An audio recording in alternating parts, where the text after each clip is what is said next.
बुद्धि कैसे स्वच्छ हो सकती है?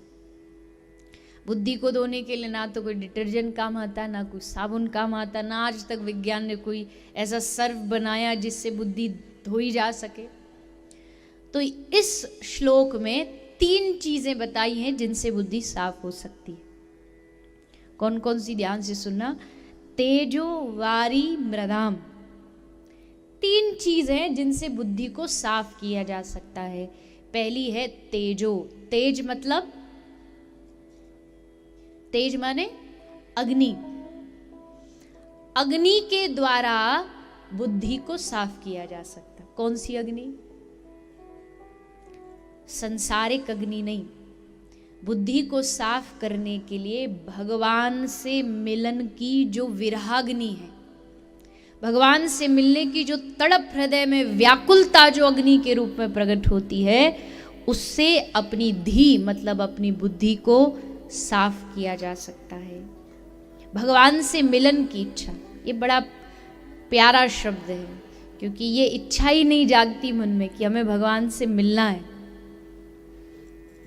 ये पाना वो पाना, ये इच्छा तो सबके रहती, पर भगवान को पाना ये इच्छा हृदय में जिसके प्रकट हो गई, भगवान उससे दूर नहीं। तो पहली है तेजो। दूसरा वारी। वारी मतलब, वारी किसको कहते हैं? पानी को। पानी का एक नाम है वारी। पानी चाहिए बुद्धि को धोने के लिए। कौन सा पानी चाहिए?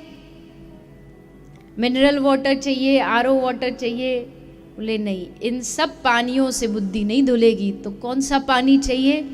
तुम्हारी आंख से निकले हुए अश्रु।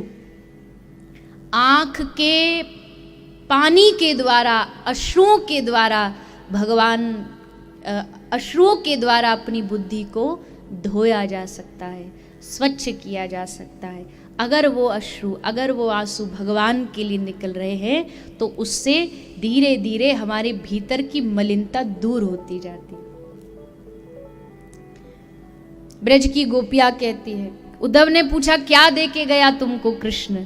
तो गोपी कहती है, कृष्ण ने हमको एक ही उपहार दिया है, आंख के आंसू, वो ही हमें दे करके गया है। और ये अश्रु कोई साधारण नहीं, जो भगवान के लिए गिरे वो अश्रु साधारण नहीं हो सकते।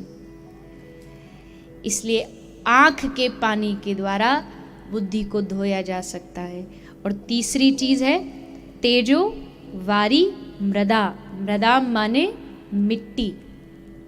मिट्टी से बुद्धि को धोया जा सकता। कौन सी मिट्टी?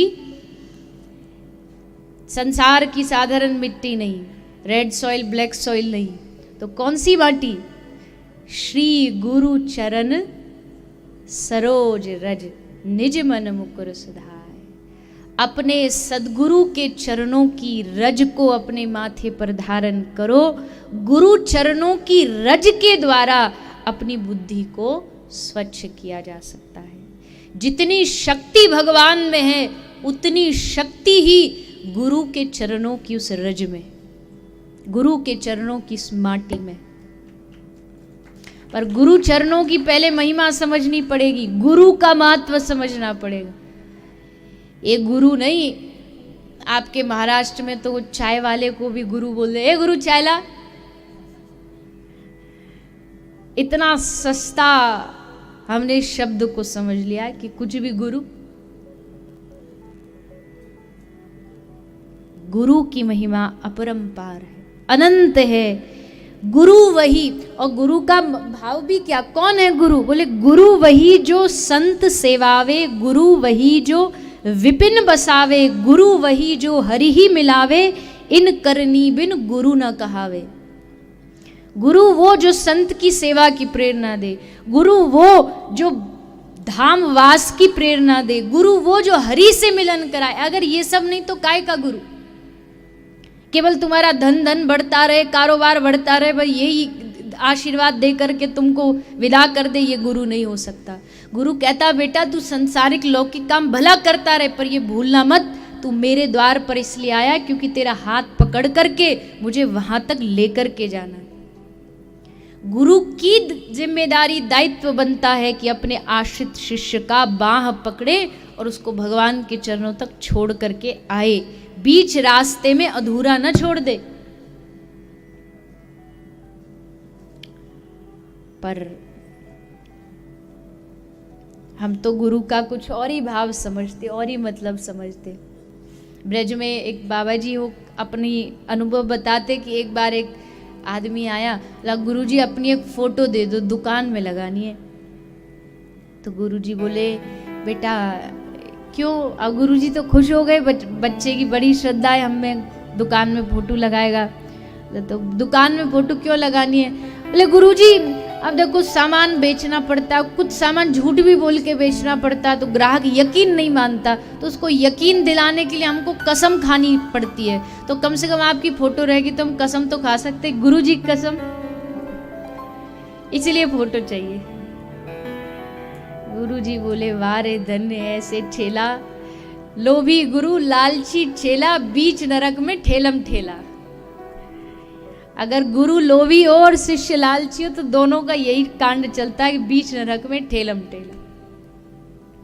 ये सब गुरु का लक्ष्य है। गुरु लोभी हो ही नहीं सकता। गुरु को एक लोभ हो सकता है, एक ही लोभ है, ये मेरा शिष्य ज्यादा से ज्यादा भजन करे ताकि जल्द से जल्द में इसे भगवान तक पहुंचा, ये लोभ होगा बस। इसके अतिरिक्त अगर कोई लोभ है तो वो गुरु का लक्षण नहीं। अरे महाराज आजकल अच्छे गुरु हैं ही कहाँ, आप तो बस बोलते हो। अच्छे गुरु भी तो होने चाहिए। अरे तुम अच्छे शिष्य तो बन जाओ, अच्छे गुरु अपने आप भगवान भेज देंगे। पहले हमें अच्छा योग्य शिष्य बनना पड़ेगा। हम शिष्य योग्य बन गए तो योग्य गुरु ढूंढना नहीं पड़ेगा, तुम्हारे दरवाजे पर सामने तुमको खड़ा मिलेगा। योग्य शिष्य बनिए, अपने भीतर पात्रता लाइए, योग्यता लाइए कि हमें ऐसे सद्गुरु की प्राप्ति। और बिना गुरु भगवान आ भी गए ना सामने तो भी पहचान नहीं कर पाओगे, पहचान गुरु करवाएगा। जब बलि के द्वार पर श्री वामन भगवान आए, आगे प्रसंग में सुनोगे आप, तो ब्राह्मण है इस नाते बलि ने सेवा की। तभी गुरु शुक्राचार्य जी भागे भागे आए, खबरदार खबरदार इसको कुछ दिया तो क्यों? बोले साक्षात नारायण है, तुझे छलने आया है। तब बलि ने गुरु के पांव पकड़ लिए और तब बलि ने वहां एक सूत्र दिया कि वाह गुरु हो तो ऐसा हो। भगवान मेरे दरवाजे पर खड़े थे पर मैं पहचान नहीं पाया, पर धन्य है मेरे गुरुदेव जिन्होंने भगवान से परिचय करवा दिया, पहचान करा। यही गुरु का काम है। अब वो बात अलग है कि बलि गुरु त्यजो, बलि ने क्यों गुरु का त्याग किया? गुरु आज्ञा कभी नहीं टालना, नहीं तो वो महापाप है। लेकिन अगर वो गुरु भगवान के मार्ग से हटा करके विरुद्ध कोई आचरण करने का उपदेश दे तो उसको त्यागने में कोई पाप नहीं लगता। इसलिए बलि ने गुरु आज्ञा का पालन नहीं किया और भगवान को स्वीकार कर लिया। ऐसा हो ही नहीं सकता कि कोई सच्चा गुरु तुमको भगवान से विमुख करे। अगर कर रहा है तो तुरंत उस द्वार को छोड़ करके उठ के चले जाए, कोई पाप अपराध नहीं लगेगा। ये शास्त्र प्रमाण है। गुरु कह रहा है अरे भगवान कुछ नहीं, मैं ही तुम्हारा भगवान हूं, मैं ही तुम्हारा ईश्वर हूं, मेरा ही नाम जाप करो, तो तुरंत प्रणाम करके उठ के वहां से चले जाओ। गुरु कभी नहीं कहेगा मैं भगवान हूं। गुरु कहेगा मैं भगवान का दास हूं और तुझको भी भगवान का दास ही बनाऊंगा। अगर मेरे पास आया है तो भगवान का दास बना करके रहो। ऐसा गुरु खोजिए, वैराग्य संपन्न, त्याग संपन्न।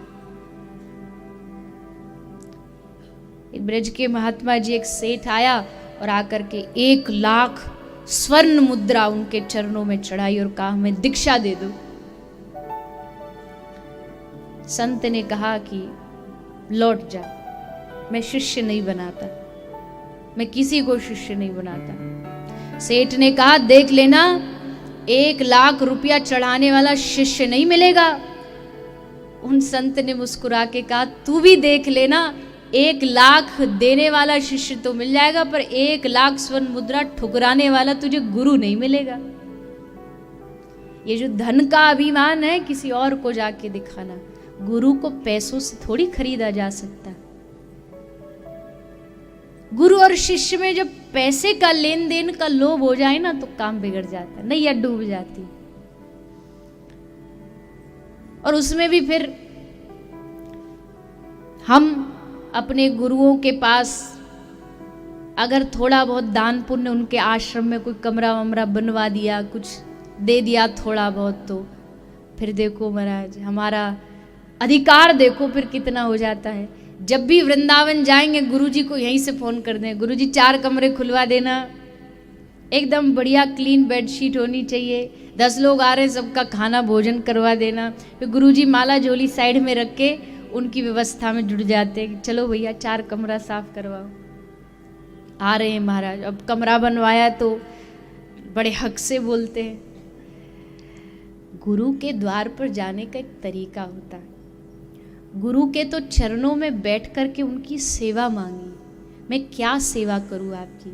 उस सेवा में भी अभिमान नहीं, कोई सेवा गुरु दे रहा है आपको तो बड़ी कृपा करके दे रहा है। गुरु सेवा आसानी से नहीं मिलती है। गुरु रूप में अगर ऐसे संत प्राप्त हो जाएं जिनको संसार की कोई लौकिक इच्छा ना हो तो समझो बड़े भाग्यशाली हो आप, बड़ी कृपा है ठाकुर जी की।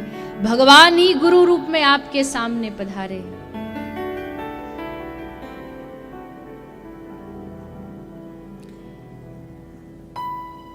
तो बुद्धि को स्वच्छ करने का पहला तरीका क्या है? कौन सी अग्नि? विरह की अग्नि, मिलन की उत्कंठा, भगवान से मिलन की। दूसरी वारी, पानी। कौन सा पानी? अश्रु, आंखों का जल। और तीसरा मृदा, मिट्टी। गुरु चरणारविंद की रज के द्वारा आप अपनी बुद्धि को स्वच्छ कर सकते हैं। ये 3 चीज रखिए जीवन में।